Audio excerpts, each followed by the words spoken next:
je tiens de prêtres qui avaient été formés au séminaire de Paris, ils avaient créé une sorte de société secrète à l'intérieur du séminaire, où c'était en fait une sorte de yeshiva pour goy, hein, voilà. Témoignage de première main.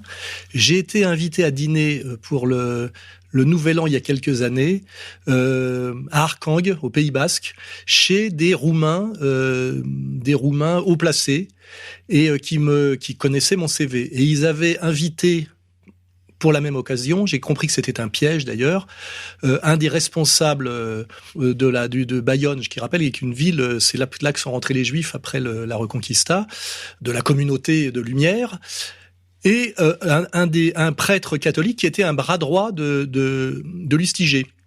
Le repas s'est très mal passé parce que je suis parti avant la fin.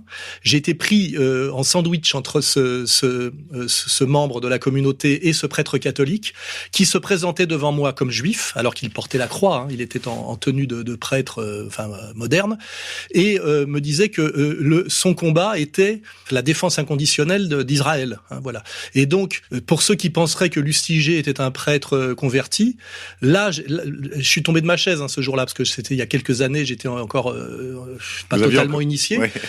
Lustiger avait autour de lui des prêtres catholiques qui se présentaient comme juifs, hein, donc c'était des maranes, hein, et dont le combat était évidemment de faire triompher le sionisme au sens le plus large du terme à l'intérieur de l'Église. Hein, voilà, je l'ai vécu de mes propres yeux,